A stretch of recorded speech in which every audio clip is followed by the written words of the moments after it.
इस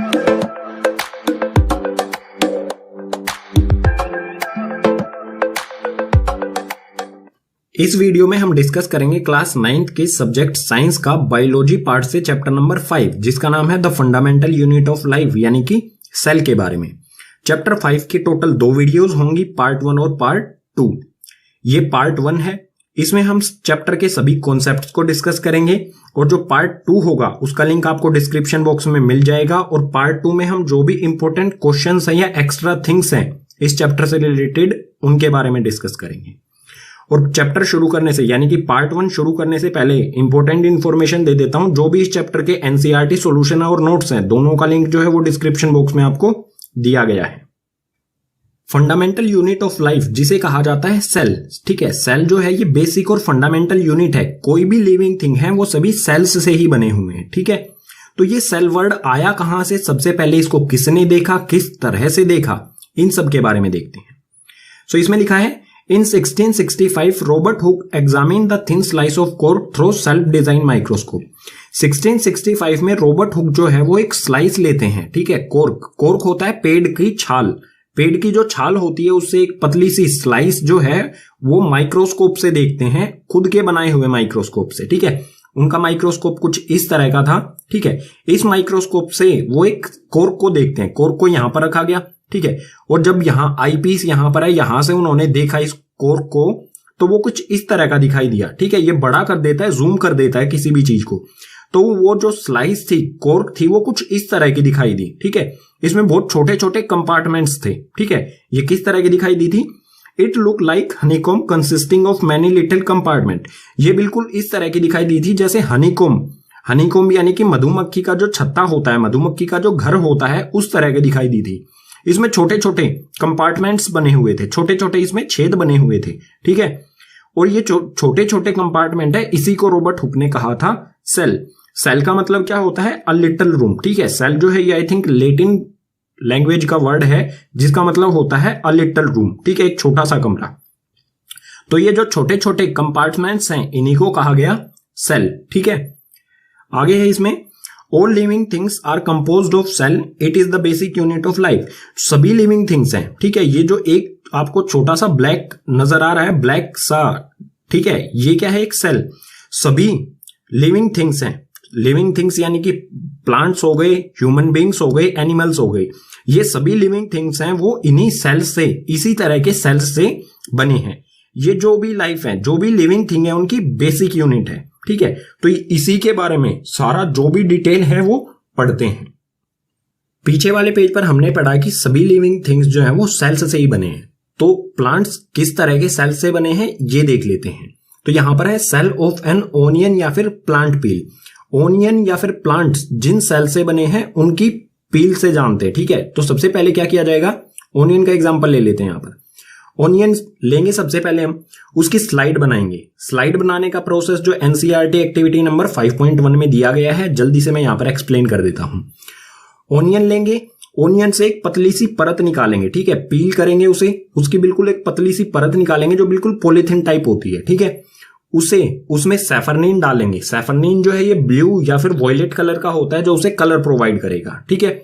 और जो भी पील निकाली है उसको कट कर लेंगे बिल्कुल अच्छे से साइज का, और एक कांच का टुकड़ा होता है इस तरह का स्लाइड जिसे माइक्रोस्कोप के साथ मिलता है, ठीक है। तो इसे उस जो भी ओनियन पील है उसे यहां पर रख दिया जाएगा, ठीक है। सपोज कर लीजिए ये ओनियन पील यहां पर रख दी गई है सैफरनीन डालने के बाद, ठीक है। उसके बाद क्या किया जाएगा, एक बिल्कुल इसी तरह का रेक्टेंगुलर पीस होगा ग्लास का, इसके ऊपर ढक दिया जाएगा, ठीक है। उसके बाद इसे माइक्रोस्कोप से देखा जाएगा। तो माइक्रोस्कोप जो भी कंपाउंड माइक्रोस्कोप है उससे ये बिल्कुल इस तरह का दिखाई देगा। ये फिगर दिख रहा है आपको, बिल्कुल ये इस तरह का दिखाई देगा, ठीक है। तो यहां पर आप देख सकते हैं ये जो है ये एक सेल है, ठीक है। ये एक कंपार्टमेंट जो है ये एक सेल है, इसी तरह से ये एक सेल है, एक एक सेल्स यहां पर आपको दिखाई दे रहे हैं। सभी सेल्स के अंदर आपको एक ब्लैक डॉट सा दिखाई दे रहा होगा, ठीक है, डार्क कलर में। इसको कहा जाता है न्यूक्लियस, ठीक है। जो ये डार्क कलर का है इसे कहा जाएगा न्यूक्लियस। और डार्क के अलावा जो ये ब्लू ब्लू खाली जगह दिख रही है, यहां पर होता है एक लिक्विड जिसे कहा जाता है साइटोप्लाज्म, ठीक है। ये तो दिखेगा आपको ओनियन का, बिल्कुल सिमिलर, बिल्कुल इसी से मिलता जुलता। अगर हम किसी प्लांट लीव यानी कि पौधे की कोई पत्ती से हम निकालें, पील करें, उसके ऊपर से एक पतली सी परत निकालें और उसे माइक्रोस्कोप से देखें स्लाइड बनाकर, तो वो हमें कुछ इस तरह का दिखाई देगा, जैसे ये आपको दिख रहा है इस तरह का। ठीक है, ये प्लांट का बिल्कुल सिमिलर होगा ये। इसमें क्या है, यहां पर जो एक सेल है वो कुछ इस तरह का है। ठीक है, बिल्कुल सिमिलर है ये भी और ये भी, ज्यादा डिफरेंस नहीं है। और इसके बीच में जो ये गोल गोल दिखाई दे रहा है आपको, ये क्या है, यहां पर न्यूक्लियस है। ठीक है, इसी तरह से जो यहां पर खाली जगह दिखाई दे रही है आपको, ये है यहां पर साइटोप्लाज्म, एक लिक्विड सा होता है ये। ठीक है, और जो ये बाउंड्री दिखाई दे रही है इसे कहा जाता है प्लाज्मा मेम्ब्रेन। ठीक है, इसी तरह से इसमें भी ये आउटर बाउंड्री है, इसे कहा जाता है प्लाज्मा मेम्ब्रेन। ठीक है, ये एग्जांपल हो गया प्लांट सेल का। ठीक है, अब इन दोनों एक्टिविटीज से हम ये कंक्लूजन निकाल सकते हैं कि जो भी प्लांट्स हैं वो सभी सेल्स से ही बने हुए हैं। ठीक है, नेक्स्ट पेज पर देखते हैं ह्यूमन सेल के बारे में। अब देखते हैं ह्यूमन बॉडी या फिर एनिमल सेल्स के बारे में। ठीक है, सो यहां पर है various cell in human body. Human body में जो अलग अलग तरह के सेल्स होते हैं। ठीक है, ह्यूमन बॉडी में एक तरह के सेल्स नहीं होते हैं, ये कई तरह के सेल्स से ह्यूमन बॉडी बनी होती है। तो उन सभी सेल्स के बारे में डिस्कस करते हैं। यहां पर जो ये फर्स्ट फिगर आपको दिखाई दे रहा है रेड कलर के, ये डोनट्स टाइप, ये हैं ब्लड सेल्स। ठीक है, जो हमारा ब्लड होता है इसी तरह के सेल्स से ही बना होता है। इसी तरह यहां पर ये सेल जो दिखाई दे रहा है आपको, ये है बोन सेल्स, यानी कि जो हमारी हड्डियां होती हैं, बोन्स होती हैं, वो इसी तरह के बहुत सारे सेल्स से ही बनी होती है। आगे है मसल सेल्स। मसल सेल्स जो हैं, जो हमारी बॉडी में मूवमेंट होती है वो इन्हीं के कारण होती है, मसल सेल्स की वजह से ही होती है। तो ये मसल सेल्स होते हैं, ये सिकुड़ते हैं। ठीक है, कॉन्ट्रैक्शन और रिटार्डेशन, ये सिकुड़ते हैं और फैलते हैं, जिसके कारण हमारी बॉडी मूवमेंट होती है।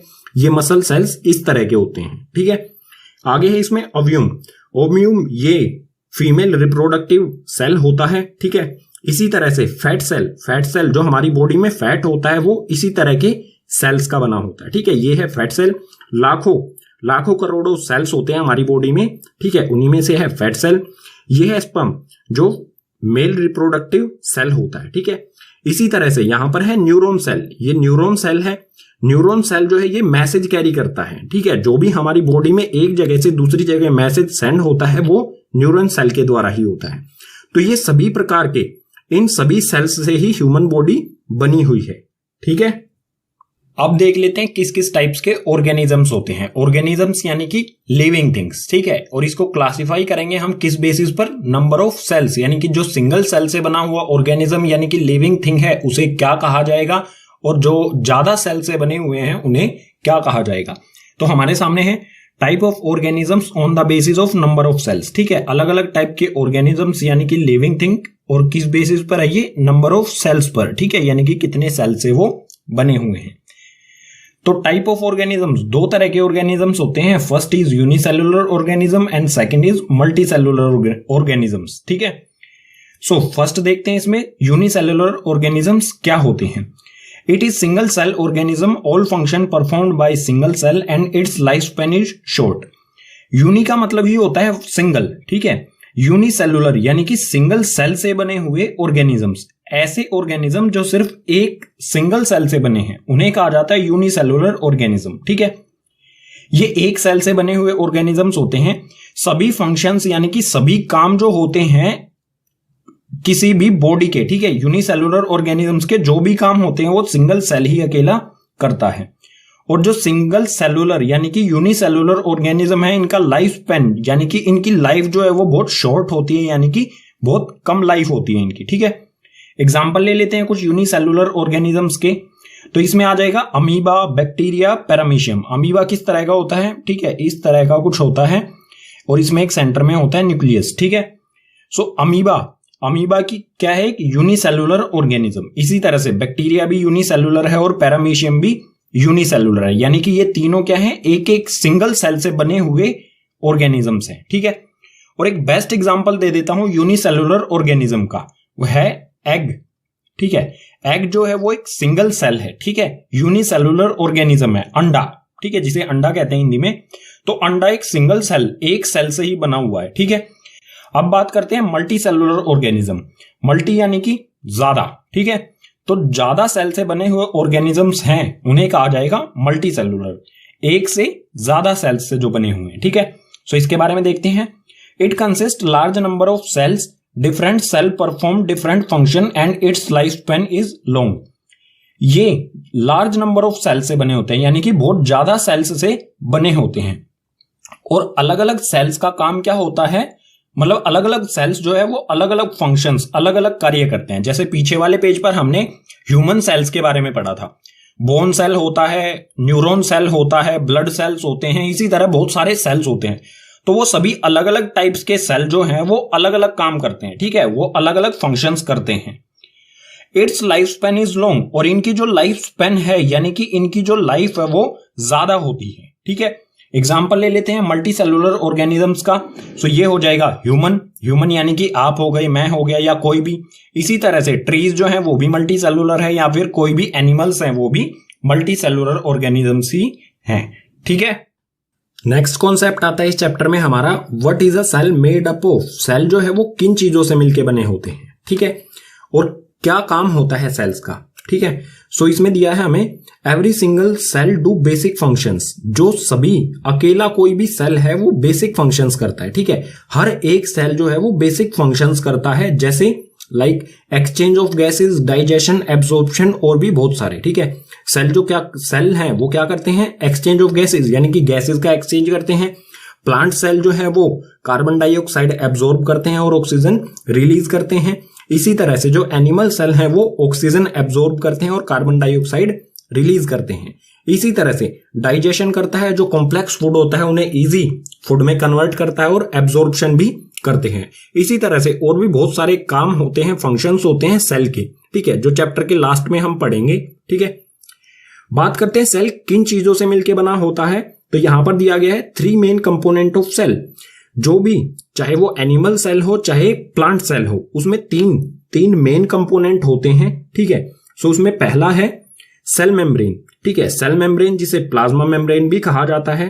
मेम्ब्रेन यानी कि जो आउटर कवर होता है, ठीक है। ये मान लीजिए, मतलब ये क्या है, एक प्लांट सेल है, ओनियन पील है, तो जो ये आउटर बाउंड्री आपको दिख रही है, ये क्या है, सेल मेम्ब्रेन, ठीक है, जिसे हम प्लाज्मा मेम्ब्रेन भी कह सकते हैं। ये तो हो गया प्लांट का।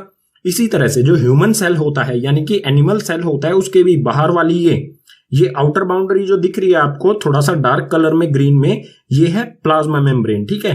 आउटर लेयर होती है ये किसी भी सेल की, ठीक है। हर एक सेल की आउटर लेयर, यहां पर आप देख सकते हैं प्लांट सेल में भी आउटर लेयर है, और जो एनिमल सेल है उसमें भी आउटर लेयर है, उसे कहा जाएगा प्लाज्मा मेम्ब्रेन या फिर cell membrane.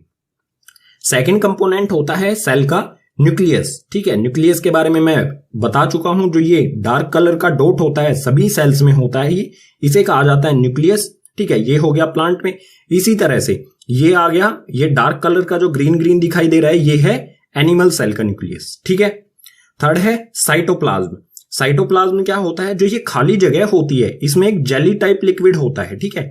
Jelly type liquid होता है जिसे कहा जाता है साइटोप्लाज्म।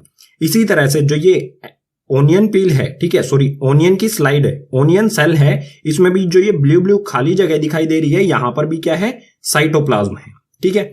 अब जो ये 3 कंपोनेंट है सेल के, ये किस तरह से काम करते हैं, क्या क्या काम करते हैं, ठीक है, इनके बारे में एक एक करके डिटेल में पढ़ते हैं नेक्स्ट पेजेस पर। सबसे पहले पढ़ते हैं सेल मेम्ब्रेन यानी कि प्लाज्मा मेम्ब्रेन के बारे में। सेल के फर्स्ट कंपोनेंट के बारे में डिटेल में पढ़ते हैं। सेल का फर्स्ट कंपोनेंट जो है उसे कहा जाता है सेल मेम्ब्रेन, या फिर हम इसे प्लाज्मा मेम्ब्रेन भी कह सकते हैं, या फिर प्लाज्मा लेमा भी कह सकते हैं, ठीक है। इसमें हमें फर्स्ट पॉइंट दिया है, it is the boundary of each cell which separates the cytoplasm from the surroundings. ये जो है बाउंड्री होती है, ठीक है, सभी सेल्स की ये बाउंड्री होती है, जो कि जो साइटोप्लाज्म होता है, जेली टाइप ये लिक्विड होता है, इसको सराउंडिंग से, बाहरी वातावरण से बचाए रखता है, ठीक है। आगे है present in both animal cell and plant cell. ये दोनों में, प्लांट सेल में भी होता है और एनिमल सेल में भी होता है। It is made up of protein and lipids. ये प्रोटीन्स और लिपिड्स से बना होता है। नेक्स्ट है, it is selectively permeable in nature. It allow some minerals in and out of the cell.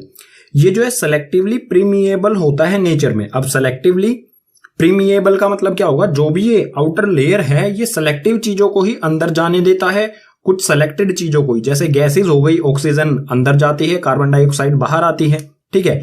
अगर प्लांट सेल होगा तो उसमें कार्बन डाइऑक्साइड अंदर जाएगी और ऑक्सीजन बाहर आएगी। एनिमल सेल में बिल्कुल इसका उल्टा होगा, ऑक्सीजन अंदर जाएगी और कार्बन डाइऑक्साइड जो है वो इसमें से बाहर आएगी, ठीक है। तो ये कुछ सेलेक्टिव चीजें, वाटर को भी ये अंदर और बाहर जाने देता है, सेलेक्टिव चीजों को ये अंदर जाने देता है। ऐसा नहीं है कि सभी चीजें अंदर जा सकती हैं या सभी चीजें बाहर आ सकती हैं, ठीक है। इसको कहा जाएगा सेलेक्टिवली प्रीमिएबल इन नेचर, ठीक है। आगे है it is flexible and can be folded, broken and reunited. ये बहुत फ्लेक्सिबल होता है, ठीक है, बहुत फ्लेक्सिबल होता है। ये फोल्ड भी हो सकता है, ब्रोक भी हो सकता है और रीयूनाइटेड यानी कि अपने आप ही वापस जुड़ भी सकता है, ठीक है। पीछे हमने एक पॉइंट पढ़ा था, कहा था कि जो ये प्लाज्मा मेम्ब्रेन है ये सेलेक्टिवली प्रीमिएबल होता है, यानी कि कुछ सेलेक्टेड चीजों को ही अंदर जाने देता है और सेलेक्टिव चीजों को ही बाहर आने देता है। तो ये किस तरह से कोई भी सब्सटेंस है वो अंदर जाते हैं या बाहर आते हैं उसके बारे में देखते हैं। Movement of substances through plasma membrane, जो भी प्लाज्मा मेम्ब्रेन है उसमें से कोई भी सब्सटेंस है उसकी मूवमेंट किस तरह से होती है। दो तरह से होती है, एक तो होता है डिफ्यूजन और एक होता है ओस्मोसिस। डिफ्यूजन के बारे में पढ़ते हैं। It is the spontaneous movement of substance from high concentration region to low concentration region. ये अचानक से हुआ मूवमेंट होता है किसी भी सब्सटेंस का, ठीक है, जिनको ये आउटर लेयर जो है प्लाज्मा मेम्ब्रेन अलाउ करता है, ठीक है, वो उनकी स्पॉन्टेनियस मूवमेंट होती है हाई कंसंट्रेशन रीजन से लो कंसंट्रेशन रीजन में। यानी कि हमेशा क्या होगा, हाई कंसंट्रेशन रीजन से लो कंसंट्रेशन रीजन की तरफ मूवमेंट होगी किसी भी सब्सटेंस की। समझते हैं इसे। मान लीजिए यहां पर देखो, यहां पर दिया गया oxygen and carbon dioxide can move across the cell membrane. जो ये सेल मेम्ब्रेन है या फिर इसे प्लाज्मा मेम्ब्रेन भी कह सकते हैं, इससे ऑक्सीजन और कार्बन डाइऑक्साइड इधर से उधर दोनों साइड, अंदर से बाहर और बाहर से अंदर जा सकती हैं। अब अंदर कब जाएगी और बाहर कब आएगी ये भी देखना होगा। तो मान लीजिए ऑक्सीजन का कंसंट्रेशन बाहर ज्यादा है, ठीक है, ऑक्सीजन का कंसंट्रेशन बाहर ज्यादा है और अंदर जो है ऑक्सीजन का कंसंट्रेशन कम है। तो हमेशा क्या होगा, हाई कंसंट्रेशन से ऑक्सीजन जो बाहर हाई कंसंट्रेशन है तो ये जाएगी अंदर की तरफ, ठीक है। हमेशा हाई कंसंट्रेशन से लो कंसंट्रेशन यानी कि बाहर से अंदर जाएगी। अगर अंदर ऑक्सीजन का कंसंट्रेशन ज्यादा होता, बाहर कम होता, तो अंदर से बाहर आएगी, ठीक है। तो जो डिफ्यूजन है इसमें क्या होता है, डिफ्यूजन में exchange of gases, plasma membrane जो है गैसेस जो भी ऑक्सीजन या कार्बन डाइऑक्साइड हैं इनको अलाउ करता है अंदर और बाहर इसमें से क्रॉस करने के लिए, ठीक है। इसमें बहुत छोटे छोटे पोर्स होते हैं, बहुत छोटे रोम छिद्र जिसे हम कहेंगे, ठीक है। आगे है ओस्मोसिस। ओस्मोसिस क्या होता है, the movement of water molecule through plasma membrane called osmosis. जिस तरह से डिफ्यूजन में गैसेस जाती हैं, ठीक है, ओस्मोसिस में क्या होता है, वाटर की मूवमेंट होती है प्लाज्मा मेम्ब्रेन से। ये जो आउटर लेयर है प्लाज्मा मेम्ब्रेन, इसमें से वाटर हाई कंसंट्रेशन से, जो ये है कंसंट्रेशन रीजन वाला कॉन्सेप्ट हमारा सेम रहेगा। हाई कंसंट्रेशन, अगर वाटर का हाई कंसंट्रेशन बाहर ज्यादा है तो अंदर जाएगा वाटर, अगर अंदर ज्यादा है तो बाहर आएगा। हमेशा क्या होगा, हाई कंसंट्रेशन रीजन से लो कंसंट्रेशन रीजन की तरफ कोई भी सब्सटेंस, चाहे वो गैसेस हो चाहे वाटर हो, ठीक है, मूवमेंट करेंगे। तो इसे जो ये ओस्मोसिस है, ओस्मोसिस को एक और नाम से जाना जाता है डिफ्यूजन ऑफ सोलवेंट के नाम से, ठीक है। प्लाज्मा मेम्ब्रेन से जो भी मूवमेंट होती है किसी भी सब्सटेंस की, उसमें 3 कंडीशन होंगी। उन तीनों कंडीशन को समझते हैं एक एक्टिविटी से। सो ये है what happen when cell put in water solution of sugar और सोल्ट। एक वाटर सॉल्यूशन बनाया जाएगा या तो शुगर का या फिर सोल्ट का। अगर इस सॉल्यूशन में वाटर, या इसमें हम ले लेते हैं शुगर, ठीक है, वाटर और शुगर का सॉल्यूशन है, ठीक है, पानी में चीनी को घोल दिया गया है। इस सॉल्यूशन में अगर सेल को डाला जाए तो क्या होगा, ठीक है, 3 कंडीशन होंगी। फर्स्ट कंडीशन क्या होगी, सेल के अंदर का कंसंट्रेशन ज्यादा हो, बाहर जो वाटर है उसका कंसंट्रेशन कम हो, तो क्या होगा और इस सॉल्यूशन को क्या कहा जाएगा। इसी तरह सेकंड कंडीशन क्या होगी, जितना अंदर कंसंट्रेशन है वाटर का उतना ही बाहर हो, तो क्या होगा और इस सॉल्यूशन को क्या कहा जाएगा। थर्ड कंडीशन होगी, बाहर कंसंट्रेशन ज्यादा हो और अंदर कंसंट्रेशन कम हो तो क्या होगा, ठीक है, और थर्ड कंडीशन में भी जो सॉल्यूशन होगा उसको क्या कहा जाएगा, ठीक है। तो तीनों को समझते हैं डेफिनेशंस के साथ। So type of solution on the basis of concentration. जो भी सॉल्यूशन है, जो भी ये वाटर और शुगर का सॉल्यूशन है, इनकी कंसंट्रेशन के अकॉर्डिंग समझते हैं क्या होगा, ठीक है। जो भी सॉल्यूशन है उसका नाम क्या होगा। तो फर्स्ट है हाइपरटोनिक सॉल्यूशन। हाइपरटोनिक सॉल्यूशन की डेफिनेशन दी गई है यहां पर, concentration of solution outside the cell is less than inside the cell. जो सॉल्यूशन, जो भी वाटर और शुगर का सॉल्यूशन है, इसमें वाटर का कंसंट्रेशन जो है वो कम हो, ठीक है, कम हो सेल से। सेल में मतलब क्या कह रहा है, सेल में ज्यादा हो, बाहर कम हो। तो जो मूवमेंट होगी वो क्या होगी, जो भी अंदर पानी है सेल के वो बाहर की तरफ जाएगा, ठीक है। ये ग्रीन एरो जो शो कर रहा है ये क्या कर रहा है, वाटर जो है, पानी जो है वो बाहर जाएगा। और अगर इसमें से पानी बाहर जाएगा सेल में से तो क्या होगा, due to this cell lose water and shrink. ये सेल जो है वो पानी को गवा देगा, ठीक है, पानी ये लूज करेगा और श्रिंक यानी कि सिकुड़ जाएगा, ठीक है। यानी कि किसी भी सेल को हम हाइपरटोनिक सॉल्यूशन में डालेंगे तो सेल जो है वो सिकुड़ जाएगा, ठीक है। सेकंड कंडीशन में जो सॉल्यूशन है उसे कहा जाएगा आइसोटोनिक सॉल्यूशन। इसमें क्या है, equal concentration outside and inside the cell. जितना कंसंट्रेशन वाटर का अंदर है उतना ही बाहर सॉल्यूशन में भी है, ठीक है। इसमें क्या होगा, due to this cell gain equal amount of water which is lost. Cell जितना वाटर जो है लूज करेगा उतना ही ये गेन करेगा, ठीक है। जितना पानी इसमें से बाहर निकलेगा प्लाज्मा मेम्ब्रेन से उतना ही पानी अंदर भी आ जाएगा। तो सेल का जो साइज है वो बिल्कुल सेम रहेगा, ना तो ये छोटा होगा सेल ना ही बड़ा होगा। थर्ड है हाइपोटोनिक सॉल्यूशन। हाइपोटोनिक सॉल्यूशन में क्या होगा, concentration of solution outside the cell is more than inside of cell. यानी कि सेल जो कंसंट्रेशन है सेल में, उसमें बाहर वाटर का कंसंट्रेशन बाहर ज्यादा है, सेल के अंदर वाटर का कंसंट्रेशन कम है। तो इस कंडीशन में क्या होगा, हाई कंसंट्रेशन यानी कि ज्यादा कंसंट्रेशन से हमेशा कम कंसंट्रेशन की तरफ मूवमेंट होती है। तो पानी का कंसंट्रेशन बाहर ज्यादा है तो वो पानी जाएगा अंदर, ठीक है। ये जो येलो एरो शो कर रहा है ये क्या कर रहा है, मूवमेंट ऑफ वाटर, यानी कि पानी अंदर जाएगा। और पानी अंदर जाने के कारण होगा क्या, due to this cell gain water cell swell up and may be burst. Cell जो है वो सेल पानी सोख लेगा, ठीक है, सेल के अंदर पानी जाएगा, सेल जो है वो स्वेल अप हो जाएगा यानी कि सेल फूल जाएगा, मोटा हो जाएगा, और हो सकता है सेल फट भी जाए, ठीक है। सेल बिल्कुल फट सकता है, प्लाज्मा मेम्ब्रेन जो है वो फट जाएगी, इतना पानी उसके अंदर जा सकता है, ठीक है। अब जो ये तीन कंडीशन हैं किसी भी, ठीक है, जो ये तीन कंडीशन है इनको और अच्छी तरह से एक और फिगर के साथ समझते हैं नेक्स्ट पेज पर। हाइपरटोनिक, आइसोटोनिक और हाइपोटोनिक सॉल्यूशन को नए फिगर के साथ और अच्छी तरह से समझ लेते हैं, ठीक है। सो ये है एक ग्लास टम्बलर, इसमें पानी डाला गया है, ठीक है, और इसमें एक सेल डाल दिया गया है, ठीक है। सेल में आप एक एग ले सकते हैं, एग यानी कि अंडा, ठीक है। जो अंडा होता है वो सिंगल सेल होता है, ठीक है। इसी तरह से ये टम्बलर है, इसमें वाटर और ये सेल, और इसी तरह से ये वो टम्बलर है और इसमें सेल है और ये वाटर। हाइपरटोनिक सॉल्यूशन में हमने क्या पढ़ा था कि जो सेल के अंदर का कंसंट्रेशन है वो ज्यादा होगा। जो ये व्हाइट डॉट्स दिख रहे हैं आपको सेल के अंदर, ये वाटर का कंसंट्रेशन शो कर रहे हैं, ठीक है। ये डॉट्स यहां पर ज्यादा पास पास में है यानी कि कंसंट्रेशन ज्यादा है, और बाहर जो है सेल के बाहर जो है ये वाटर का कंसंट्रेशन कम है। तो इस कंडीशन में क्या होगा, जो वाटर अंदर है वो बाहर आएगा, तब तक बाहर आएगा जब तक कि अंदर और बाहर का कंसंट्रेशन इक्वल नहीं हो जाता है, ठीक है।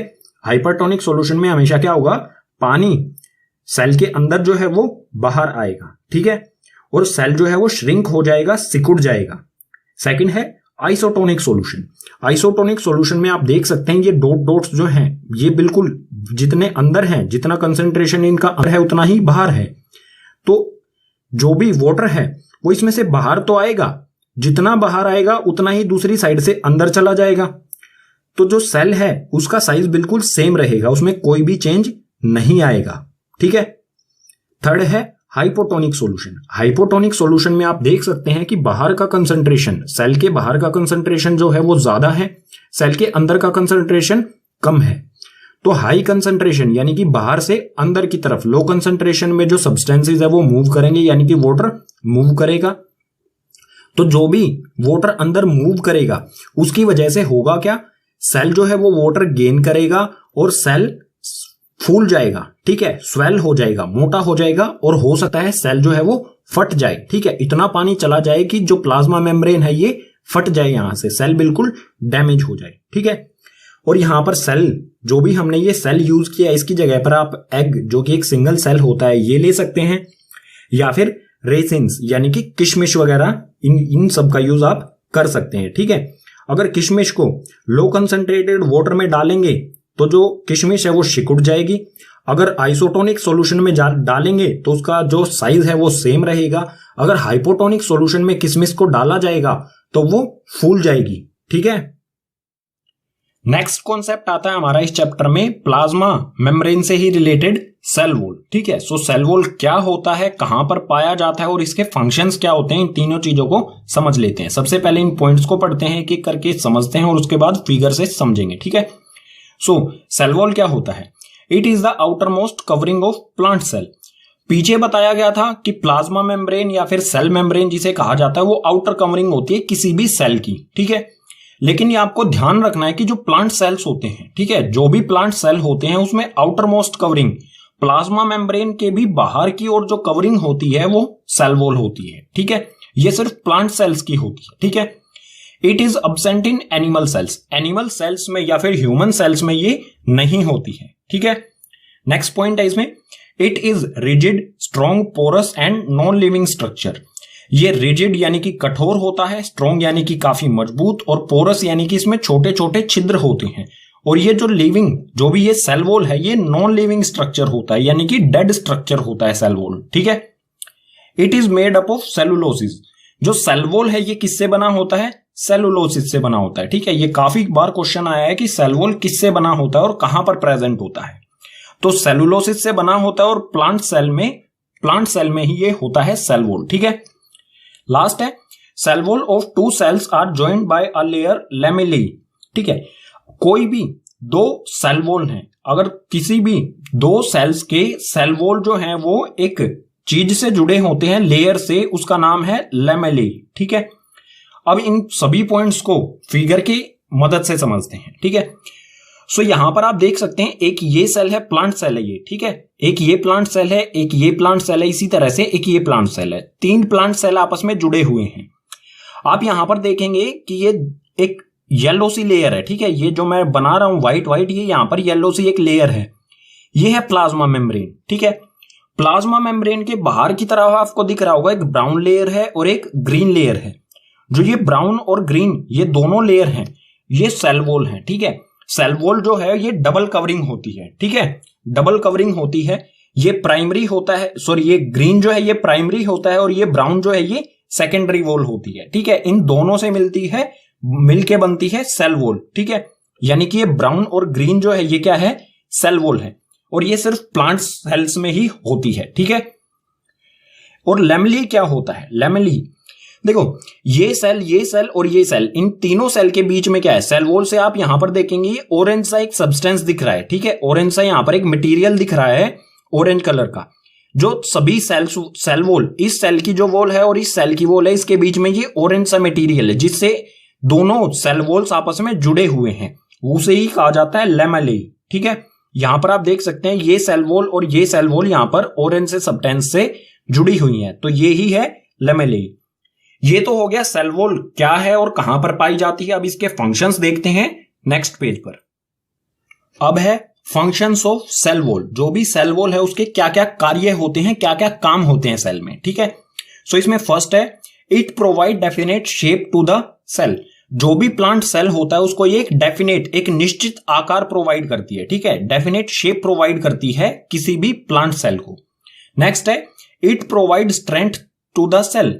ये किसी भी प्लांट सेल को स्ट्रेंथ यानी कि मजबूती प्रदान करती है। ठीक है, मजबूती किस तरह से प्रदान करती है इसे समझ लेते हैं।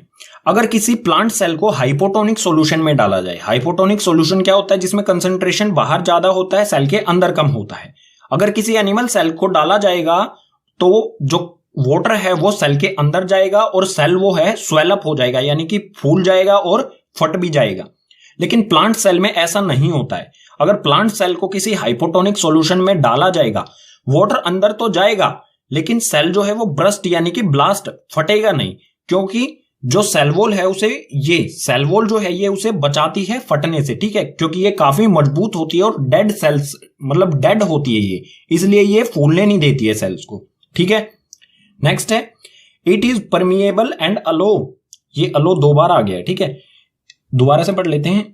It is permeable and allow substances of different sizes, ये भी प्लाज्मा मेम्ब्रेन की तरह ही परमिएबल होती है, जो सब्सटेंसेज को अलग अलग डिफरेंट साइजेस के सब्सटेंसेज को सेल वॉल के अंदर यानी कि सेल के अंदर और सेल के बाहर आने देती है। जैसे गैसेस को ये अंदर बाहर जाने देती है, इसी तरह से वाटर को ये अंदर बाहर जाने देती है, ठीक है। लास्ट पॉइंट है इसमें, it is made up of cellulose, ये पीछे भी बता दिया गया है, पीछे भी इंक्लूड किया था हमने कि जो सेल वॉल है ये सेलुलोज से बनी होती है, ठीक है। अब देखते हैं second component of cell, nucleus, ठीक है। न्यूक्लियस कहां पर होता है, यहां पर आप देख सकते हैं प्लांट सेल, ठीक है, ये ओनियन पील का जो प्लांट सेल की जो स्लाइड बनाई थी वो, ठीक है। सो यहां पर आप देख सकते हैं इनमें सभी सेल्स में एक डार्क डॉट दिख रहा है, बीच में एक बिंदु दिख रहा है बीच में, वही है न्यूक्लियस, ठीक है। ये तो हो गया प्लांट्स में। इसी तरह से ये एनिमल सेल है, इसमें बीच में ये डार्क ग्रीन कलर आपको दिख रहा है, जो ये है न्यूक्लियस, ठीक है। यानी कि ये सभी प्लांट सेल्स और एनिमल सेल्स दोनों में पाया जाता है। न्यूक्लियस को हेडक्वार्टर ऑफ द सेल भी कहा जाता है, ठीक है। ये कई बार पूछा जाता है पेपर में, हेडक्वार्टर ऑफ सेल किसे कहा जाता है, तो न्यूक्लियस को कहा जाता है, ठीक है। और न्यूक्लियस कब विजिबल होता है, जब स्लाइड में हम सैफरनीन या फिर आयोडीन सॉल्यूशन डालें, तभी हमें न्यूक्लियस दिखाई देगा। अगर हम उसे स्टेन, जो भी हमने स्लाइड बनाई है प्लांट सेल या एनिमल सेल की, अगर हम उसे स्टेन नहीं करेंगे यानी कि उसमें कोई कलर ऐड नहीं करेंगे, तो हमें न्यूक्लियस नहीं दिखाई देगा, ठीक है। सो जब भी स्लाइड बनाई जाती है उसमें सैफरनीन और आयोडीन इसीलिए डाला जाता है ताकि जो सेल है वो हमें क्लियरली विजिबल हो, ठीक है। सो न्यूक्लियस क्या होता है, ये किस तरह से काम करता है, इसके फंक्शंस क्या क्या होते हैं, इन सब चीजों को समझते हैं। इसमें फर्स्ट पॉइंट दिया गया है, it directs and controls the cellular activities, जो भी सेल में एक्टिविटीज होती हैं, जो भी काम होते हैं सेल्स में, उन सबको ये आगे बढ़ाता है और कंट्रोल करता है, ठीक है। सेकंड पॉइंट है, in eukaryotic cells a well defined nucleus is present while in prokaryotic cells a well defined nucleus is absent. जो यूकारियोटिक सेल्स होते हैं, ठीक है, यूकारियोटिक सेल्स क्या होते हैं हम आगे पढ़ेंगे। अभी के लिए क्या है, यूकारियोटिक सेल्स जो होते हैं इनमें एक वेल डिफाइंड यानी कि एक न्यूक्लियस, बिल्कुल अच्छा खासा न्यूक्लियस हमें विजिबली दिखाई देता है।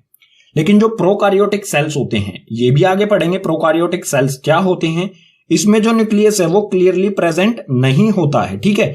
वेल डिफाइंड यानी कि बिल्कुल अच्छा खासा, जो स्पष्ट दिखाई दे। यूकारियोटिक सेल्स में बिल्कुल स्पष्ट न्यूक्लियस दिखाई देता है, लेकिन प्रोकारियोटिक सेल्स में स्पष्ट न्यूक्लियस नहीं होता है, क्लियर नहीं होता है, ठीक है। नेक्स्ट है इसमें, it has A double layer covering called nuclear membrane. जैसे सेल, जो सेल है इसकी बाहर प्लाज्मा मेम्ब्रेन होती है, इसी तरह से जो ये न्यूक्लियस है, ठीक है, कोई भी न्यूक्लियस, चाहे वो प्लांट सेल का हो चाहे एनिमल सेल का हो, तो इस न्यूक्लियस की आउटर डबल लेयर कवरिंग होती है, ठीक है। जैसे प्लाज्मा मेम्ब्रेन होती है, इसी तरह से न्यूक्लियस की न्यूक्लियर मेम्ब्रेन होती है, ठीक है। और ये डबल लेयर होती है, न्यूक्लियर मेम्ब्रेन यानी कि बाहर की एक झिल्ली, ठीक है। यहां पर एक डबल लेयर झिल्ली होती है जो भी न्यूक्लियस है उसकी। नेक्स्ट है, nuclear membrane has pores which regulate the movement of material in और आउट ऑफ न्यूक्लियस। जो ये न्यूक्लियस मेम्ब्रेन होती है, ठीक है, न्यूक्लियस के चारों ओर एक मेम्ब्रेन यानी कि झिल्ली होती है डबल लेयर वाली। तो जो भी ये झिल्ली होती है इसमें छोटे छोटे छेद होते हैं, ठीक है, पोर्स यानी कि छोटे छोटे छिद्र होते हैं जो रेगुलेट करते हैं, जो व्यवस्थित करते हैं किसी भी तरह की जो भी मटेरियल्स होते हैं उनके मूवमेंट की, ठीक है। यानी कि न्यूक्लियर मेम्ब्रेन का काम की बिल्कुल कुछ इसी तरह से प्लाज्मा मेम्ब्रेन की तरह ही, ठीक है। प्लाज्मा मेम्ब्रेन क्या करती है, बाहर से सेल के अंदर क्या जाएगा, बाहर क्या जाएगा, इन सब चीजों को रेगुलेट करता है। और न्यूक्लियर मेम्ब्रेन क्या करता है, न्यूक्लियस से साइटोप्लाज्म में और साइटोप्लाज्म से न्यूक्लियस में क्या जाएगा, इन सब चीजों को रेगुलेट करता है, ठीक है। न्यूक्लियस के बारे में नेक्स्ट पॉइंट दिया है हमें, inside nuclear membrane it contain nucleus, chromosomes and chromatin material. जो भी न्यूक्लियर मेम्ब्रेन होती है उसके अंदर, ठीक है, न्यूक्लियर मेम्ब्रेन बता चुका हूं, जो सेल न्यूक्लियस होता है उसकी आउटर डबल लेयर जो कवरिंग होती है उसके अंदर की तरफ, यानी कि न्यूक्लियस में क्या क्या चीजें होती हैं, न्यूक्लियस होता है, क्रोमोसोम्स होते हैं और क्रोमेटिन मटेरियल होता है। ये तीन चीजें पाई जाती हैं किसी भी न्यूक्लियस के अंदर, चाहे वो प्लांट सेल का है चाहे एनिमल सेल का है। अब ये तीनों चीज होती क्या है, न्यूक्लियस तो होता है इसमें एक लिक्विड टाइप, क्रोमोसोम्स और क्रोमेटिन मटेरियल क्या होता है। तो इस नेक्स्ट पॉइंट जो दिया है वो क्रोमेटिन मटेरियल के बारे में ही है। So chromatin material consist of DNA and protein.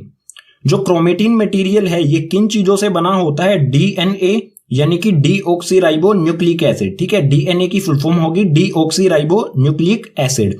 ये कई बार पूछ ली जाती है 1 नंबर में, तो इसे याद कर लें। जो क्रोमेटिन मटेरियल है वो डीएनए और प्रोटीन से बना होता है, ठीक है। और जो ये क्रोमेटिन मटेरियल है इसका स्ट्रक्चर जो है वो थ्रेड होता है, ठीक है। धागा समझते हैं, थ्रेड जैसा इसका स्ट्रक्चर होता है, धागे की तरह, ठीक है। नेक्स्ट है क्रोमोसोम्स। क्रोमोसोम्स किस तरह के होते हैं? इसका स्ट्रक्चर कैसा होता है? रोड समझते हैं, जैसे लोहे की रोड होती है या प्लास्टिक की रोड होती हैं, उसी तरह का क्रोमोसोम्स का स्ट्रक्चर होता है। और ये क्रोमोसोम्स जो है ये क्रोमेटिन मटेरियल से ही बने होते हैं, ठीक है। क्रोमोसोम्स क्रोमेटिन मटेरियल से बने होते हैं, ठीक है। Chromosomes contain information of inheritance of future from parent to next generation. आपने सुना होगा डीएनए टेस्ट के बारे में, ठीक है। कई बार सुना होगा, कुछ भी मूवीज वगैरह जो होती हैं उनमें सुना होगा DNA test. So DNA chromatin material में होता है और क्रोमेटिन मटेरियल से बने होते हैं क्रोमोसोम्स। और क्रोमोसोम्स जो है वो इनहेरिटेंस फीचर्स जो हैं एक पेरेंट से नेक्स्ट जनरेशन में ट्रांसफर करते हैं, ठीक है। अब देख लेते हैं टाइप ऑफ सेल्स। सेल्स जो हैं वो किस किस टाइप्स के होते हैं और कितने टाइप के होते हैं, और ये देखेंगे हम किस बेसिस पर? ऑर्गेनाइजेशन, यानी कि सेल जो है वो किस तरह से ऑर्गेनाइज हुआ है, उसके अंदर क्या क्या चीजें प्रेजेंट है, किस तरह से प्रेजेंट है, ठीक है।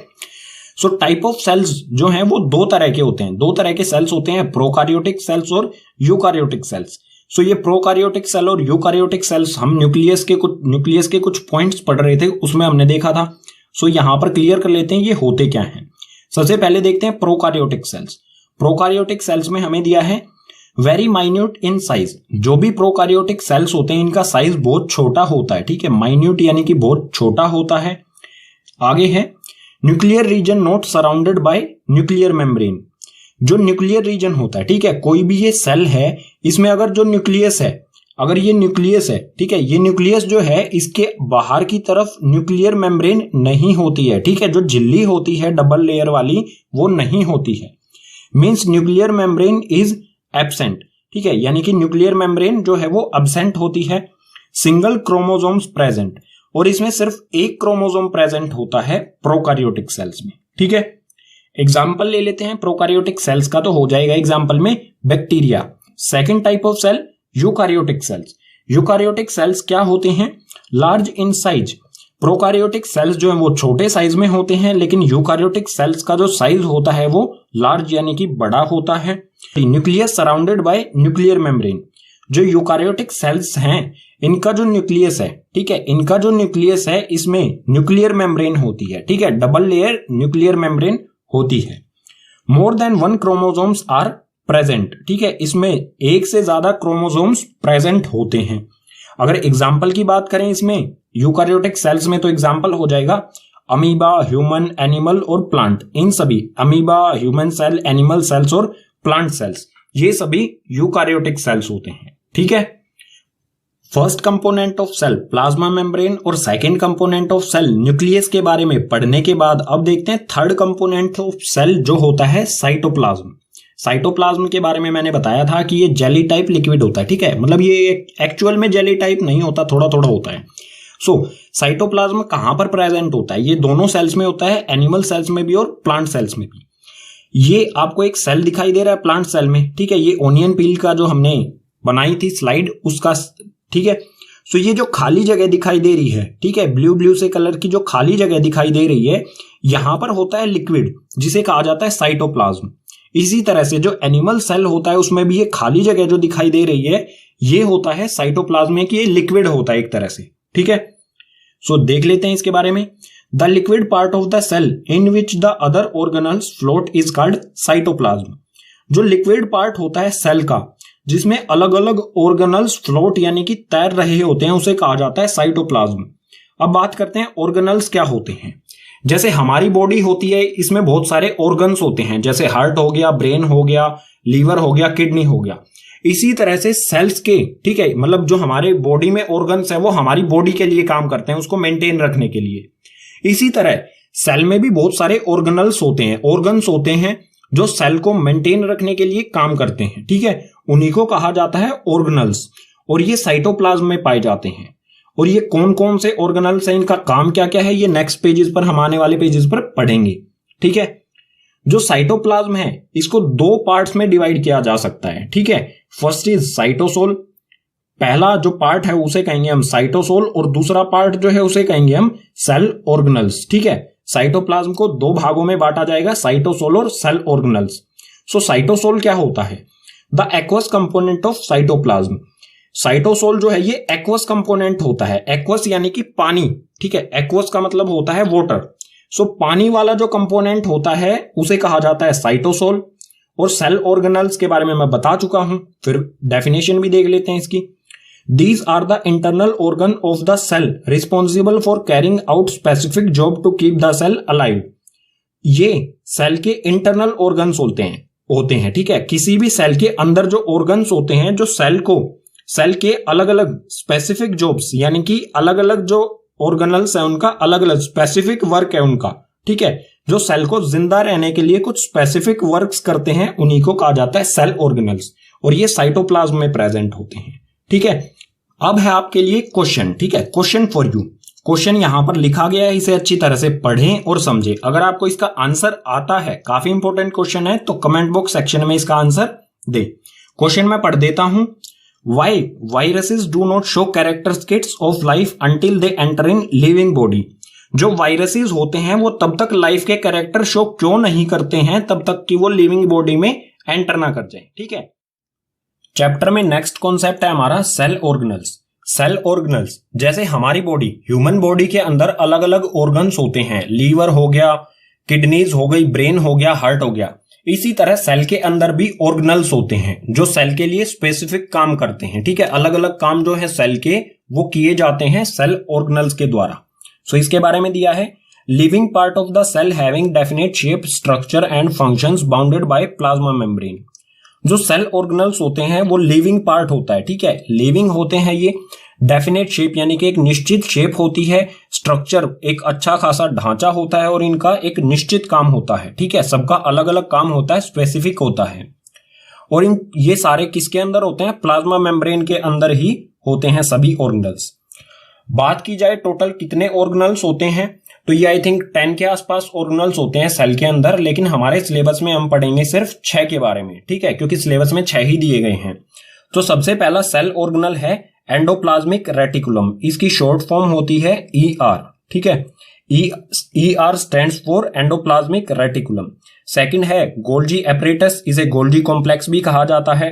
थर्ड है लाइसोसोम्स, फोर्थ है माइटोकॉन्ड्रिया, फिफ्थ है प्लास्टिड्स, और सिक्स्थ है वैक्यूल्स। टोटल 6 सेल ऑर्गेनल्स के बारे में हम पढ़ेंगे, इन सभी के बारे में। ठीक है, इसके अलावा एक और वर्ड आता है इसमें, राइबोसोम्स। राइबोसोम्स क्या होते हैं, इससे कई बार क्वेश्चन आता है, तो इन सभी को पढ़ने के बाद देखेंगे राइबोसोम्स क्या होते हैं। ठीक है, अब इनको एक एक करके पढ़ने से पहले जो भी प्लांट सेल है और जो भी एनिमल सेल है उनमें ये सभी ऑर्गेनल्स कहां पर प्रेजेंट होते हैं, इनका स्ट्रक्चर कैसा होता है, ये सारी चीजें देख लेते हैं। ठीक है,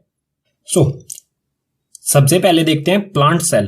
प्लांट सेल में जो भी ऑर्गेनल्स हैं या कंपोनेंट्स हैं कहां कहां पर पाए जाते हैं। जब किसी प्लांट सेल को इलेक्ट्रॉन माइक्रोस्कोप से देखा जाएगा तो वो उसका स्ट्रक्चर कुछ इस तरह का दिखाई देगा, जैसा ये फिगर हमें सामने दिखाई दे रहा है। ठीक है, इसमें सबसे बाहर की तरफ जो है ये है सेल वॉल, इसके अंदर की तरफ जो है ये है, अंदर ग्रीन वाली ये है प्लाज्मा मेम्ब्रेन, अंदर ये बड़ा सा स्ट्रक्चर है ये है न्यूक्लियस, और इसके पास में जो ये स्मॉल छोटा सा डॉट है इसे कहा जाता है लाइसोसोम्स।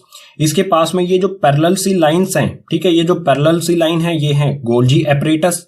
उसके बाद ये बड़ा सा स्ट्रक्चर जो है ग्रीन कलर का ये है क्लोरोप्लास्ट, जो कि प्लास्टिड का टाइप है। ठीक है, यहां पर भी है ये क्लोरोप्लास्ट, यहां पर भी है, यहां पर भी है और यहां पर भी है। ठीक है, आगे है एंडोप्लाज्मिक रेटिकुलम। जो ये न्यूक्लियस है इसके इस तरफ में भी, इस तरफ में भी, इस तरफ में भी और इस तरफ में भी ये स्ट्रक्चर जो दिखाई दे रहा है आपको एक जाल सा, ठीक है, ये क्या है? एंडोप्लाज्मिक रेटिकुलम या फिर कहें ER।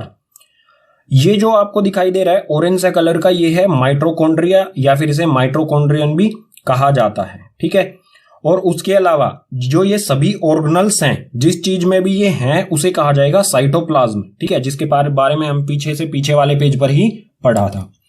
एक और चीज बच जाती है इसमें, राइबोसोम्स। राइबोसोम्स जो है ये एंडोप्लाज्मिक रेटिकुलम, जो ये एंडोप्लाज्मिक रेटिकुलम है इसके ऊपर छोटे छोटे डॉट्स होते हैं, ठीक है। एंडोप्लाज्मिक रेटिकुलम का यहां पर मैं स्ट्रक्चर बनाता हूं, ठीक है। ये कुछ इस तरह का स्ट्रक्चर होता है एंडोप्लाज्मिक रेटिकुलम का। जो रफ एंडोप्लाज्मिक रेटिकुलम होती है उसके ऊपर चिपके हुए होते हैं, ठीक है, ऐसे छोटे छोटे डॉट्स होते हैं जिन्हें कहा जाता है राइबोसोम्स, ठीक है। सो ये इस साइड में रफ एंडोप्लाज्मिक रेटिकुलम है, इसके ऊपर छोटे छोटे ये डॉट्स चिपके हुए हैं, ठीक है, जिसको आगे जब हम एंडोप्लाज्मिक रेटिकुलम का फिगर देखेंगे आगे आने वाले पेजेस पर, उसमें आपको राइबोसोम्स बिल्कुल साफ दिखाई देंगे, ठीक है। ये हो गया प्लांट सेल के सभी कंपोनेंट और ऑर्गेनल्स के बारे में। नेक्स्ट पेज पर देखते हैं एनिमल सेल। एनिमल सेल को अगर इलेक्ट्रॉन माइक्रोस्कोप से देखेंगे तो उसका स्ट्रक्चर हमें कुछ इस तरह का दिखाई देगा, जैसे ये फिगर आपको दिखाई दे रहा है, ठीक है। इसमें सबसे आउटर लेयर जो है ये है प्लाज्मा मेम्ब्रेन। उसके बाद सेल के अंदर ये जो पैरेलल लाइंस ये आपको दिखाई दे रही हैं ब्राउन कलर में, ये है गोल एपरेटस। आगे है राइबोसोम्स, इसको अभी छोड़ देते हैं, इसको आगे पहले और पढ़ने के बाद राइबोसोम्स को लास्ट में देखेंगे। जो ये सेंटर में आपको वॉयलेट कलर का दिखाई दे रहा है बड़ा सा सर्किल, ये है न्यूक्लियस। ये ब्राउन कलर जो दिखाई दे रहा है गोल सा आपको, ये है लाइसोसोम्स। उसके अलावा ये जो आपको एक ट्यूब सी दिखाई दे रही है, ठीक है, सर्कुलर रोड टाइप दिखाई दे रहा है, ये है माइटोकॉन्ड्रिया। यहां पर भी है ये माइटोकॉन्ड्रिया, ये भी माइटोकॉन्ड्रिया है, ये भी माइटोकॉन्ड्रिया और ये भी माइटोकॉन्ड्रिया, ठीक है। इसके बाद जो ये न्यूक्लियस है, इस न्यूक्लियस के बाहर आपको कुछ इस तरह का स्ट्रक्चर दिखाई दे रहा होगा, ठीक है। इस तरफ में भी, इस तरफ में भी इस तरह का जो स्ट्रक्चर है, इस साइड में भी और इस साइड में भी, इसे कहा जाता है ER यानी कि एंडोप्लाज्मिक रेटिकुलम, जो कि प्लांट सेल में भी कुछ इसी तरह का स्ट्रक्चर बना रहा था, ठीक है। और जिस लिक्विड में ये सारे जो ऑर्गेनल्स हैं या फिर कंपोनेंट हैं उसे कहा जाता है साइटोप्लाज्म, ठीक है। अब एक कंपोनेंट हमने छोड़ दिया था राइबोसोम्स। राइबोसोम्स भी बिल्कुल जैसे प्लांट सेल में जो एंडोप्लाज्मिक रेटिकुलम होता है, इसके ऊपर आप देखेंगे ध्यान से तो छोटे छोटे गोल गोल डॉट्स दिखाई देंगे आपको, ठीक है। इस तरह के डॉट्स लगे होते हैं इस पे एंडोप्लाज्मिक रेटिकुलम पे, जैसे मैंने यहां पर अभी बनाए हैं इस पे, ठीक है। ये जो डॉट्स होते हैं इन्हीं को कहा जाता है राइबोसोम्स, ठीक है। अब स्टडी करते हैं एक एक करके सभी ऑर्गेनल्स के बारे में। शुरू करते हैं एंडोप्लाज्मिक रेटिकुलम से। एंडोप्लाज्मिक रेटिकुलम क्या होता है? It is the network of membranes present in cytoplasm. These are present in eukaryotic cells. Endoplasmic reticulum जो है ये मेम्ब्रेन्स का, ठीक है, ये मेम्ब्रेन्स का एक नेटवर्क होता है। जो भी मेम्ब्रेन यानी कि झिल्ली जो है उनका एक जाल होता है जो कि साइटोप्लाज्म में प्रेजेंट होता है, और ये पाया जाता है यूकारियोटिक सेल्स में। यूकारियोटिक सेल्स यानी कि जब वेल डिफाइंड न्यूक्लियस होता है, ठीक है, उनमें ये पाया जाता है। आगे है ER is of two types. ER यानी कि एंडोप्लाज्मिक रेटिकुलम। एंडोप्लाज्मिक रेटिकुलम दो तरह का होता है, पीछे वाले पेज पर बता चुका हूं, SER और RER, ठीक है। फर्स्ट टाइप ये और सेकंड टाइप ये। SER का मतलब क्या होगा? स्मूथ एंडोप्लाज्मिक रेटिकुलम, ठीक है, और इसी तरह से RER का मतलब होगा रफ एंडोप्लाज्मिक रेटिकुलम। अब SER और RER इन दोनों रेटिकुलम्स में क्या डिफरेंस है और क्या कॉमन है, ये दोनों चीजें यहां पर लिखी गई हैं। SER यानी कि स्मूथ एंडोप्लाज्मिक रेटिकुलम क्या होता है? It is made up of tubules. It help in manufacturing of fat molecules, steroid, lipids, ribosomes are absent. जो स्मूथ एंडोप्लाज्मिक रेटिकुलम होता है ये ट्यूब्यूल्स से बना होता है। ट्यूबल्स क्या होते हैं? बिल्कुल पतली पतली नलियां, ठीक है, जैसे पाइप होती है इसी तरह से ट्यूबल्स होती हैं, लेकिन ये बहुत इनमें मतलब बहुत कम स्पेस होता है अंदर की तरफ, ठीक है। ये हेल्प करता है किस किस चीज के मैन्युफैक्चर यानी कि बनाने में, फैट मॉलिक्यूल्स के बनाने में, स्टीरॉइड्स के बनाने में और लिपिड्स के बनाने में SER हेल्प करता है। और SER में राइबोसोम्स जो है ये अब्सेंट होते हैं। अब राइबोसोम्स क्या होते हैं ये हम चैप्टर के लास्ट कॉन्सेप्ट है, ठीक है। राइबोसोम्स जो है ये चैप्टर का लास्ट कॉन्सेप्ट है। वैसे बता देता हूं, राइबोसोम्स जो है वो वहां पर प्रोटीन मैन्युफैक्चर होता है, ठीक है। जो भी सेल को प्रोटीन चाहिए होता है वो सभी प्रोटीन जो है वो राइबोसोम्स में ही बनता है, ठीक है, मेन फंक्शन होता है इसका ये। अब आते हैं RER यानी कि रफ एंडोप्लाज्मिक रेटिकुलम पर। इसमें दिया है it is made up of vessels, help in manufacturing of proteins and contain ribosomes on its surface. RER यानी कि रफ एंडोप्लाज्मिक रेटिकुलम जो है ये वेसल से बना होता है। ये इसका मतलब ये हेल्प करता है प्रोटीन के मैन्युफैक्चर में, ठीक है, प्रोटीन बनाने में ये हेल्प करता है। और इसमें राइबोसोम्स होते हैं, ठीक है, जो भी ये RER है इसके सरफेस पर राइबोसोम्स होते हैं। स्मूथ एंडोप्लाज्मिक रेटिकुलम में राइबोसोम्स नहीं होते हैं। RER यानी कि रफ एंडोप्लाज्मिक रेटिकुलम में राइबोसोम्स होते हैं। ठीक है, और राइबोसोम्स कहां पर होते हैं? RER के सरफेस पर यानी कि सतह पर। ठीक है, अब है फंक्शंस ऑफ ER के फंक्शंस यानी कि कार्य। जो भी एंडोप्लाज्मिक रेटिकुलम है वो क्या कार्य करता है सेल में। सो फर्स्ट पॉइंट दिया है इसमें, transport material between cytoplasm and nucleus. सबसे पहला और मुख्य काम क्या है एंडोप्लाज्मिक रेटिकुलम का? ये कोई भी मटेरियल या फिर कोई भी सब्सटेंस है साइटोप्लाज्म से न्यूक्लियस में या फिर न्यूक्लियस से साइटोप्लाज्म में पहुंचाता है। ठीक है, ट्रांसपोर्ट करता है किसी भी तरह के मटेरियल या सब्सटेंस को। सेकंड है, it provide space for biochemical activities. Endoplasmic reticulum में बहुत सारी बायोकेमिकल एक्टिविटीज होती हैं। बायोकेमिकल एक्टिविटीज यानी कि केमिकल रिएक्शंस। ठीक है, बहुत सारे केमिकल रिएक्शंस जो है वो एंडोप्लाज्मिक रेटिकुलम में ही होते हैं। आगे है, it help in synthesise of fat, steroids, cholesterol.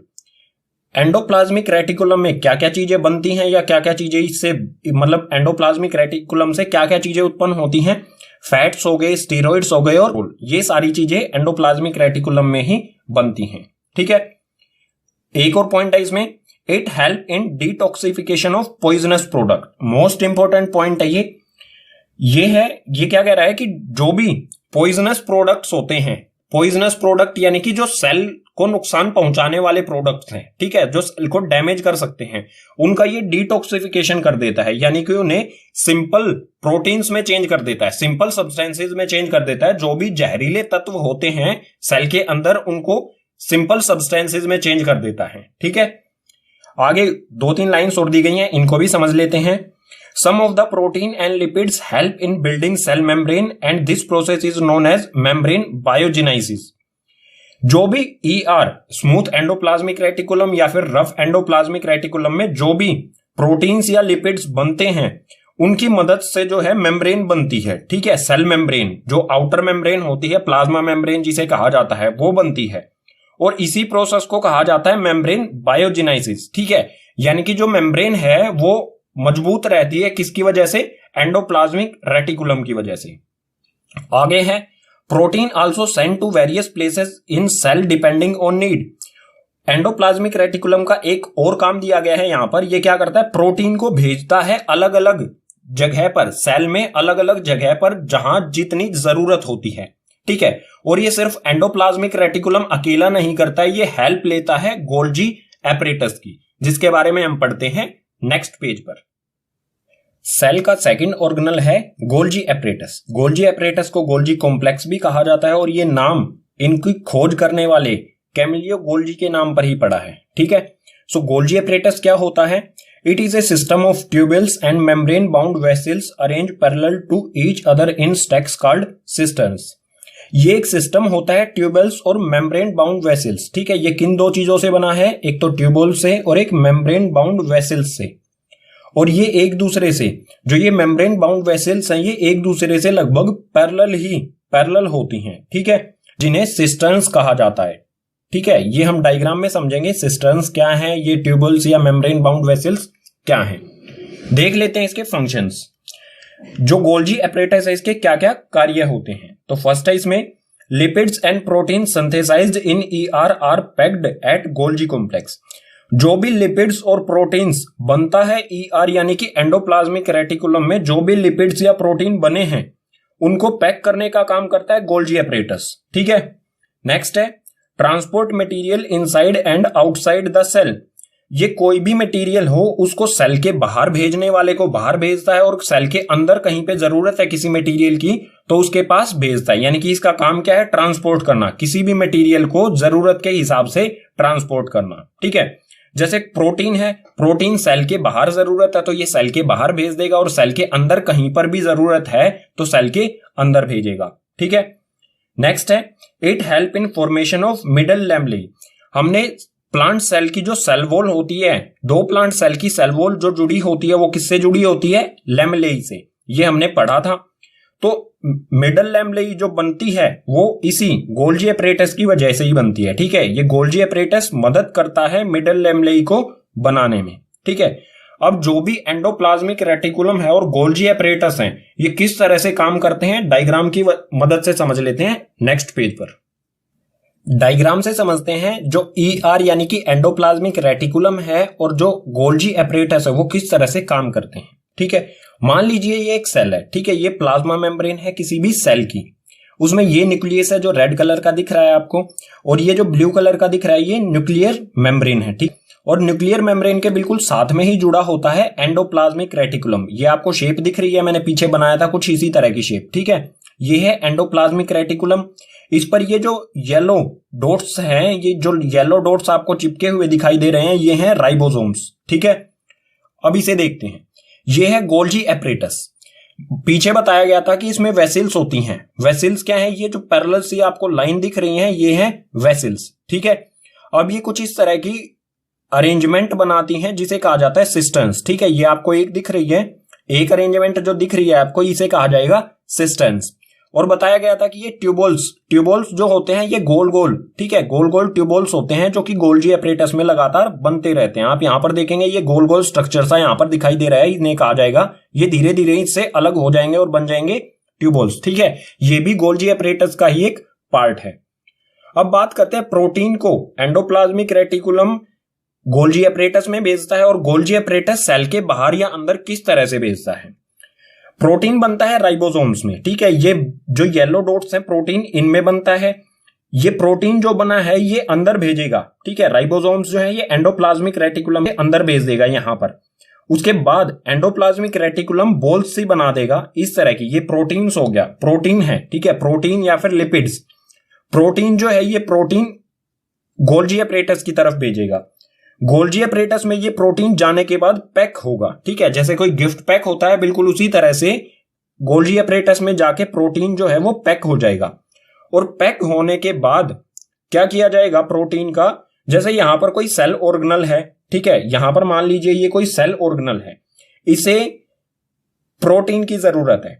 तो जो सेल में गोल्जी एपरेटस में जो प्रोटीन पैक हुआ है, ये प्रोटीन जो है गोल्जी एपरेटस प्रोटीन को इस ऑर्गेनल में भेज देगा। ठीक है, और कुछ ऐसा प्रोटीन जो सेल को जरूरत नहीं है, ठीक है, या फिर मिडल लैमेलाई बनाने के लिए ऐसा प्रोटीन जो मिडल लैमेलाई बनाने जिससे मिडल लैमेलाई बनता है, तो गोल्जी एपरेटस उसको सेल के बाहर भेज देगा। ठीक है, कुछ प्रोटीन ये सेल के बाहर भेज देता है और कुछ सेल के अंदर वाले जो भी ऑर्गेनल्स होते हैं उन तक भेजता है गोल्जी एपरेटस। ठीक है, ये था कुल फंक्शनिंग जो एंडोप्लाज्मिक रेटिकुलम है और गोल्जी एपरेटस की। ठीक है, सेल का थर्ड ऑर्गेनल होता है लाइसोसोम्स। लाइसोसोम्स क्या होते हैं, इनका स्ट्रक्चर कैसा होता है ये देख लेते हैं।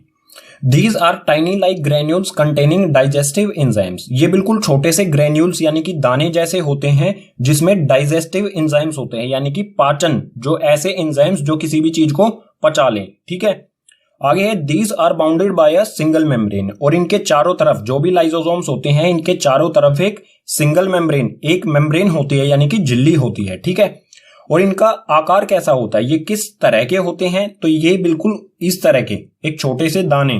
ठीक है, एक गोल सा स्ट्रक्चर होता है इनका, बिल्कुल छोटे छोटे होते हैं।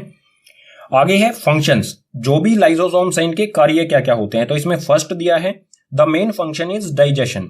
लाइसोसोम्स का मुख्य काम क्या होता है, डाइजेस्ट करना, किसी भी चीज को डाइजेस्ट करना। ठीक है, क्योंकि इनमें डाइजेस्टिव एंजाइम्स पाए जाते हैं और ये किसी भी चीज को आसानी से डाइजेस्ट कर लेते हैं। सेकंड है they are kind of waste disposal. अगर सेल के अंदर कोई भी एक्स्ट्रा थिंग है, ये एक तरह से क्या है, वेस्ट डिस्पोजल, यानी कि सेल का जो भी वेस्ट मटेरियल है उनसे बना होता है लाइसोसोम्स। ठीक है, जैसे गार्बेज हाउस जैसे होता है बिल्कुल उसी तरह का काम करता है ये। ठीक है, लास्ट है help in digestion foreign and cell materials. कोई भी फॉरेन यानी कि सेल के बाहर से आए हुए मटेरियल जो सेल को नुकसान पहुंचा सकते हैं, या सेल के अंदर प्रेजेंट जो मटेरियल हैं जो सेल को नुकसान पहुंचा सकते हैं, उन सभी को ये डाइजेस्ट कर लेता है। ठीक है, उनका डाइजेशन कर लेता है। ये किस तरह से काम करता है ये समझ लेते हैं। सपोज कर लीजिए ये सेल है। ठीक है, ये एक सेल है, इसमें ये हो गया न्यूक्लियस। ठीक है, ये हो गया न्यूक्लियस। मान लीजिए ये लाइसोसोम्स है। ठीक है, एक और मैंने यहां पर सर्कल बनाया है, ये हो गया लाइसोसोम। अब सेल के बाहर से कुछ प्लाज्मा मेम्ब्रेन के थ्रू अंदर आया जो कि सेल को नुकसान पहुंचा सकता है, ये स्क्वायर टाइप। ठीक है, ये सेल के अंदर आया, ये इसकी ये प्लाज्मा मेम्ब्रेन, ठीक है, इसके चारों तरफ एक मेम्ब्रेन है। मेम्ब्रेन फटने से पहले क्या होगा, जो ये लाइसोसोम्स है इसके पास आएगा, ठीक है, और इसके अंदर इसको अपनी ओर खींच लेगा, इसको अपने अंदर खींच लेगा और इसको डाइजेस्ट कर लेगा, ठीक है। मतलब जो टोटल आउटपुट मिलेगा हमें वो क्या होगा, ये बिल्कुल इसे पचा लेगा, ठीक है, नष्ट कर देगा, बिल्कुल ही खत्म कर देगा और ये गायब हो जाएगा, ठीक है। बचेगा क्या यहां पर, अकेला फिर से लाइसोसोम्स। समझ गए। अब लाइसोसोम्स जो है उसे एक और नाम से जाना जाता है, लाइसोसोम्स को कहा जाता है सुसाइड बैग्स। ये क्यों कहा जाता है ये आपको बताना है मुझे। सो क्वेश्चन फॉर यू, आपके लिए क्वेश्चन है, why lysosomes are called suicide bags. Lysosomes को सुसाइड बैग्स क्यों कहा जाता है, कमेंट बॉक्स सेक्शन में इसका आंसर दीजिए। अगर आपको आंसर नहीं आता है तो कोई बात नहीं है, ऐसे और भी इंपॉर्टेंट क्वेश्चंस जो हैं वो पार्ट 2 में इंक्लूड किए गए हैं, लिंक उसका डिस्क्रिप्शन बॉक्स में दिया गया है। फर्स्ट पार्ट कंप्लीट करने के बाद सेकंड पार्ट को भी जरूर देखें, ठीक है। सेल का फोर्थ ऑर्गेनल है माइटोकॉन्ड्रिया। माइटोकॉन्ड्रिया क्या होता है, कहां पर होता है, ये समझते हैं। सो इसमें है, it is a rod shape structure in cytoplasm, it is only present in eukaryotic cells. जो माइटोकॉन्ड्रिया है इसकी जो शेप होती है वो होती है रोड की तरह, ठीक है, और ये साइटोप्लाज्म में प्रेजेंट होता है। और कौन से सेल्स में, सिर्फ यूकारियोटिक सेल्स में ये प्रेजेंट होता है, ठीक है। प्रोकारियोटिक सेल्स में माइटोकॉन्ड्रिया नहीं होता है। आगे है, it is double membrane structure where outer membrane has specified proteins and inner membrane is folded inside to form chambers called cristae. इसमें दो मेम्ब्रेन होती हैं, डबल मेम्ब्रेन होती है, एक तो बाहर वाली मेम्ब्रेन जो प्रोटीन से बनी होती है और एक अंदर वाली मेम्ब्रेन जो फोल्ड होती है, ठीक है। और फोल्ड होके ये क्या बनाती है, चैम्बर्स, जिसे क्रिस्टी कहा जाता है, ठीक है। माइटोकॉन्ड्रिया का डायग्राम भी इंपॉर्टेंट है, एग्जाम में आ सकता है, तो इसे भी ध्यान से देखें। ये है माइटोकॉन्ड्रिया, ठीक है। माइटोकॉन्ड्रिया में ये है आउटर मेम्ब्रेन, ठीक है, ये जो रेड रेड कलर की दिख रही है ये है आउटर मेम्ब्रेन। और इनर मेम्ब्रेन जो ये आपको वॉयलेट दिख रहा है, अंदर जो वॉयलेट सब्सटेंस दिख रहा है, ठीक है, इसके बाहर जो व्हाइट व्हाइट है, ठीक है, व्हाइट व्हाइट एक लेयर सी दिख रही है, ये है इनर मेम्ब्रेन, ठीक है। आउटर मेम्ब्रेन बनी है प्रोटीन से और इनर मेम्ब्रेन जो है ये फोल्ड है, ठीक है, यहां पर आप देख सकते हैं ये फोल्ड है।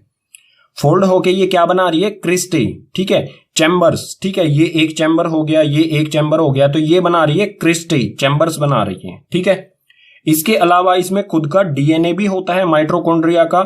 यहां पर आपको ये दिख रहा है बिल्कुल इस तरह से, ये है डीएनए, यहां पर भी और यहां पर भी, ठीक है। और जो ये येलो डॉट्स इसमें दिखाई दे रहे हैं आपको, ये है राइबोसोम्स। माइटोकॉन्ड्रिया के खुद का डीएनए और राइबोसोम्स होते हैं, ठीक है। नेक्स्ट पेज पर माइटोकॉन्ड्रिया के बारे में कुछ और पॉइंट्स दिए गए हैं, उन्हें भी देखते हैं। सो माइटोकॉन्ड्रिया का नेक्स्ट पॉइंट है, it is also called power house of the cell और स्टोरेज बैटरी। जो माइटोकॉन्ड्रिया है इसको दो और नामों से जाना जाता है, उसमें है power house of the cell, ठीक है, और स्टोरेज बैटरी। ये दोनों माइटोकॉन्ड्रिया के ही नाम हैं, ठीक है। आगे है माइटोकॉन्ड्रिया के फंक्शंस, यानी कि माइटोकॉन्ड्रिया के क्या क्या कार्य होते हैं। इसमें फर्स्ट है, its main function is to produce and store the energy in the form of ATP. इसका मेन जो काम है वो क्या करना है, एनर्जी प्रोड्यूस करना और एनर्जी को स्टोर करना, ठीक है। किस फॉर्म में स्टोर करता है ये एनर्जी को, एटीपी। एटीपी यानी कि एंडिनोसिन ट्रीफॉस्फेट, ठीक है, एटीपी की फुल फॉर्म हो जाएगी एंडिनोसिन ट्रीफॉस्फेट के फॉर्म में ये एनर्जी को स्टोर करके रखता है, ठीक है। नेक्स्ट है, it have their own DNA and ribosomes. जो माइटोकॉन्ड्रिया है उसके खुद का डीएनए होता है और खुद का राइबोसोम्स होते हैं, ठीक है। और माइटोकॉन्ड्रिया अकेला ऐसा ऑर्गेनल है सेल में जो खुद के लिए अपने आप ही प्रोटीन बना सकता है, इसे और किसी चीज पर डिपेंड, और किसी ऑर्गेनल पर प्रोटीन के लिए डिपेंड नहीं रहना पड़ता, ठीक है, क्योंकि इसके पास अपने खुद के राइबोसोम्स होते हैं और राइबोसोम्स ही बनाते हैं प्रोटीन, ठीक है। सेल का फिफ्थ ऑर्गेनल है प्लास्टिड्स। प्लास्टिड्स क्या होते हैं, कहां पर पाए जाते हैं, इसमें दिया गया है हमें, these are present only in plant cell, it have their own DNA. जो प्लास्टिड्स हैं ये सिर्फ प्लांट सेल्स में ही पाए जाते हैं, यानी कि एनिमल सेल्स में ये नहीं होते हैं, सिर्फ प्लांट सेल्स में। और इनका खुद का डीएनए होता है, ठीक है, खुद का डीएनए प्लास्टिड्स का भी होता है और माइटोकॉन्ड्रिया का भी होता है। प्लास्टिड्स तीन तरह के होते हैं, ठीक है, 3 टाइप्स ऑफ प्लास्टिड। इसमें सबसे पहला टाइप है ल्यूकोप्लास्ट, ठीक है, सेकंड टाइप है क्रोमोप्लास्ट और थर्ड टाइप है क्लोरोप्लास्ट। अब ये क्या होते हैं, ये किस तरह का होता है, ल्यूकोप्लास्ट किस तरह का होता है, colour white found in underground parts. जो ल्यूकोप्लास्ट है इसका कलर व्हाइट होता है और ये सेल के अंडरग्राउंड पार्ट्स में पाए जाते हैं, ठीक है, यानी कि सेल के कहीं बीच में पाया जाता है। सेकंड है क्रोमोप्लास्ट। क्रोमोप्लास्ट जो है इसका कलर रेड या ब्राउन कलर का होता है। ये जो है जो भी सेल है उसकी लेयर पर पाया जाता है, ठीक है, ऊपर की तरफ। नेक्स्ट है क्लोरोप्लास्ट। क्लोरोप्लास्ट जो है ये इसका कलर ग्रीन होता है और फाउंड इन एरियल पार्ट्स। ये एरियल यानी कि ऊपर वाले हिस्सों में पाया जाता है। ये दोनों क्रोमोप्लास्ट और क्लोरोप्लास्ट दोनों ये एरियल पार्ट्स में ही पाए जाते हैं किसी भी प्लांट सेल के, ठीक है। अब देखते हैं प्लास्टिड के फंक्शंस यानी कि क्या क्या कार्य होते हैं प्लास्टिड्स के। सो प्लास्टिड के 3 टाइप होते हैं। तीनों टाइप्स के जो प्लास्टिड्स हैं वो क्या क्या काम करते हैं, तो सबसे पहले है क्लोरोप्लास्ट और क्रोमोप्लास्ट। क्लोरोप्लास्ट और क्रोमोप्लास्ट जो है ये फोटोसिंथेसिस करते हैं, यानी कि सेल के लिए खाना बनाते हैं, ठीक है। खाना बनाने में इनके बहुत इंपॉर्टेंट रोल होता है, ठीक है। फोटोसिंथेसिस का मतलब आप समझते ही होंगे, जो प्लांट्स हैं वो अपने लिए खाना बनाते हैं फोटोसिंथेसिस प्रोसेस से। नेक्स्ट है ल्यूकोप्लास्ट। जो प्लास्टिड का एक टाइप है ल्यूकोप्लास्ट, उसका काम क्या होता है, it is storage of materials such as starch, oils, protein and granules.